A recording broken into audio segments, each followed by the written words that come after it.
Innal hamdalillah nahmaduhu wa nasta'inuhu wa nastaghfiruhu wa na'udzu billahi min shururi anfusina wa min sayyiati a'malina. May yahdihillahu fala mudilla lahu wa may yudlilhu fala hadiya lahu. Asyhadu an la ilaha illallah wahdahu la syarika lahu wa asyhadu anna Muhammadan abduhu wa rasuluh. Allahumma shalli wa sallim wa barik ala Muhammad wa ala alihi wa sahbihi ajma'in. Amma ba'd. Qala Allah ta'ala fil Qur'anil Karim, a'udzu billahi minasy syaithanir rajim. Bismillahirrahmanirrahim. Ya ayyuhalladzina amanu taqullaha haqqa tuqatih wa la tamutunna illa wa antum muslimun. Wa qala ya ayyuhan nasu ittaqu rabbakum alladzi khalaqakum min nafsin wahidah wa khalaqa minha zawjaha wa khalaqa minha rijalan katsiran wa nisaa'a. Wattaqullaha alladzi tasaaluna bihi wal arham innallaha kana 'alaykum raqiba. Wa qala ya ayyuhalladzina amanu taqullaha wa qulu qawlan sadida yuslih lakum a'malakum wa yaghfir lakum dhunubakum. Wa man yuti'illaha wa rasulahu faqad faza fawzan 'azima. Amma ba'du.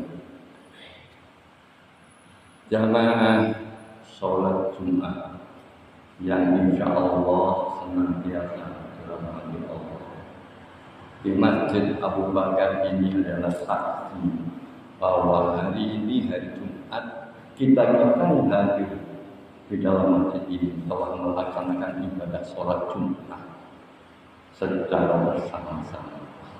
Karena itulah kita yang diberi kesempatan oleh Allah, diberi kenikmatan kesehatan, diberi kenikmatan iman di dada, yang tergerak untuk hati menjalani sholat Jumat ini. Kita pantas senantiasa memuji Allah Subhanahu wa Ta'ala, memuji atas kebesarannya. Hanya Allah lah yang patut dan layak dipuji.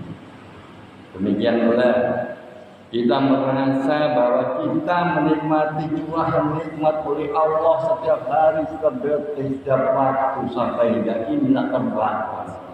Mari kita senantiasa bersyukur kepada Allah Subhanahu wa Ta'ala, karena kita tidak akan mampu membalas nikmat Allah itu kecuali kita bersyukur senantiasa memuji Allah. Janganlah kita sampai mensyukuri nikmat Allah. Ingatlah adab Allah amatlah itu. Inna ada. Jangan sholat Jumat yang dirahmati Allah. Berbicara tentang nikmat, kita tidak akan mampu menghitung nikmat Allah. Kita akan bisa memulai nikmat Allah. Memang ini sudah dinaskan oleh Allah dalam Al-Quran. Wa inna nikmat Allah la tuhsuha. Dan jika engkau ingin menghilangkan nikmat yang telah kau terima, kamu tidak akan mampu menghitungnya. Jadi dengan demikian kesimpulan kita jangan pernah lupa, jangan pernah lalai mensyukuri atas nikmat Allah, baik yang kecil maupun yang besar.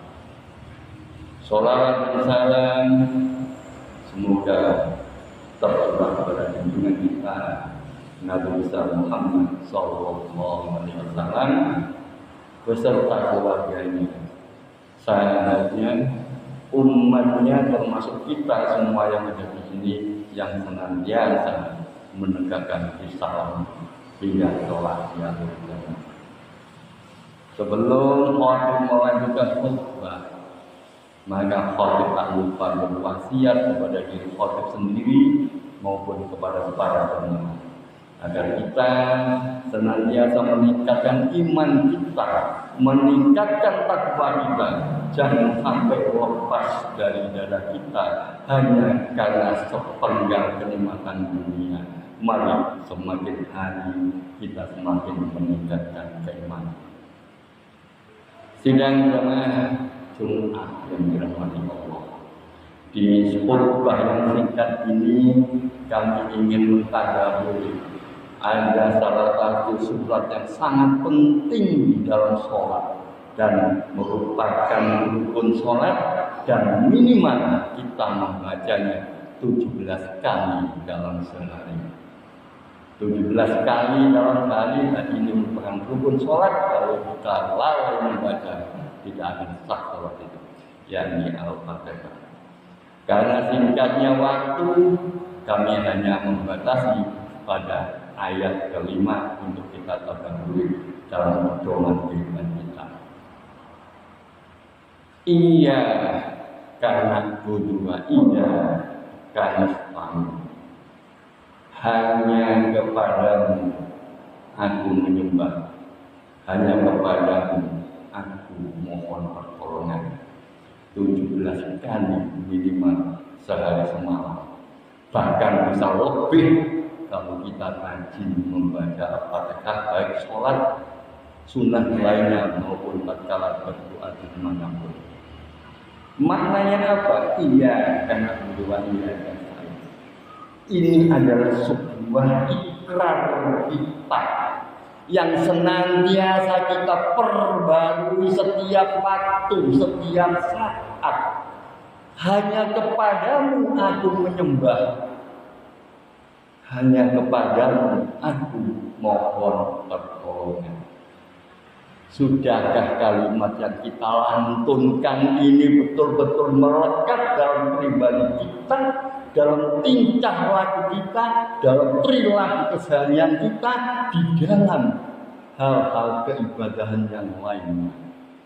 Apakah masih goyang atau bergeser? Itu mari kita tadabburi dalam batin kita sendiri, tidak perlu menunjuk yang lain. Kalimat ikrar yang sudah kita ucapkan ini, kita khawatir. Kita khawatir kalau ikrar yang kita ucapkan ini hanya di lisan saja, tapi tidak mencerminkan di dalam perilaku kita. Kalau sudah demikian, kita khawatir akan termasuk orang-orang golongan yang munafik. Kita ingat parameter orang munafik yang disampaikan oleh Rasulullah adalah jika berbicara berbohong, jika berjanji diingkari, jika diberi amanah berkhianat. Jangan sampai kita setiap saat melaksanakan ibadah sholat, namun ternyata perilaku kita tidak mencerminkan hanya kepadamu aku menyembah, hanya kepadamu aku mohon pertolongan. Dan ayat ini seirama dengan surat Al-Zariyat ayat 56. Wa ma khalaqul jinna wal insa illa liya'budun. Tidaklah aku ciptakan jin dan manusia kecuali untuk menyembahku. Jelas ada korelasi yang sangat penting antara penciptaan manusia dengan kewajiban beribadah. Yang ini yang harus kita jaga, yang harus kita tanamkan di dalam diri kita. Apa yang kita lesankan benar-benar telah terbukti terlaksanakan sesuai dengan nilai-nilai syariat Islam. Jamaah sholat Jumat yang dirahmati Allah, kalau sudah demikian, maka apa yang harus kita pikirkan? kita harus memahami betul tujuan hidup kita di dunia itu apa. Dengan memahami ikrar dan Allah menciptakannya, tentu kita memiliki tujuan hidup. Tujuan hidup kita di dunia ini adalah untuk beribadah. Hidup kita di dunia ini adalah dalam Islam. Hidup di dunia ini adalah untuk Islam dan berjuang untuk tetap tegaknya Islam. Nah, inilah kalau kita benar-benar menganggap diri kita sebagai seorang Muslim sejati. Jamaah sholat Jumat yang dirahmati Allah, kita tahu bahwa penciptaan bumi dan seisinya ini semua diatur oleh Allah. Tidak ada yang sia-sia dan semua akan dikembalikan kepada Allah. Sebagaimana firman Allah di dalam surat Al-Mu'minun, "Afa hasibtum annama khalaqnakum abasa wa annakum ilaina la turja'un." Apakah kamu mengira bahwa kami menciptakan kalian sia-sia dan bahwa kalian tidak akan dikembalikan kepada kami? Ini yang harus kita pahami, ini yang harus kita tanamkan di dalam hidup kita. Allah menciptakan segalanya bukanlah sia-sia, tetapi semua ada maksudnya yang nanti akan kembali kepada Allah. Untuk kita sebagai hamba Allah, sebagai umat Rasulullah SAW, meyakini bahwa kelak kita kembalinya di akhirat kepada Allah dengan mempertanggungjawabkan segala apa yang telah kita perbuat. Oleh karena itulah kita hidup di dunia ini, kita harus memahami betul apa sebenarnya hakikat kehidupan di dunia ini. Mari kita bacakan surat Al-An'am. Wa mal hayatud dunya illa lahyun wa lahu walad darul akhiratu khairul lil ladzina yattaqun afala taqilun. Dan tidaklah kehidupan dunia ini melainkan main-main dan senda gurau belaka, dan sungguh kampung akhirat lebih baik bagi orang-orang yang bertakwa. Jelas kehidupan di dunia ini jangan sampai kita lalai, jangan sampai kita lupa bekal kita di akhirat. Hakikatnya adalah untuk menabur, mengumpulkan pundi-pundi amal soleh yang kelak tatkala kita menghadap akhirat itu sebagai bekal kita untuk menggapai ridho Allah. Jamaah sholat Jumat yang dirahmati Allah, berbeda dengan pandangan orang-orang kafir. Orang-orang kafir memandangi hidup itu hanya ada di dunia, sehingga apapun yang diinginkan di dunia dikejar tanpa memperhatikan aturan-aturan yang ada. Yang penting dirinya bisa memenuhi kenikmatannya, karena beranggapan kematian adalah akhir dari kehidupan. Tidak ada keyakinan kelak di akhirat ada pertanggungjawaban. Qalu ya illa hayatuna dunya wa ma nahnu bimab'utsun. Dan mereka berkata, hidup adalah kehidupan kita di dunia ini saja, dan kita sekali-kali tidak akan dibangkitkan. Ya, ini pandangan orang kafir. Sedang pandangan orang muslim, dunia adalah sasaran antara untuk mencapai kehidupan abadi yang lebih baik, yakni kampung akhirat. Ini yang benar-benar harus kita perhatikan dalam diri kita.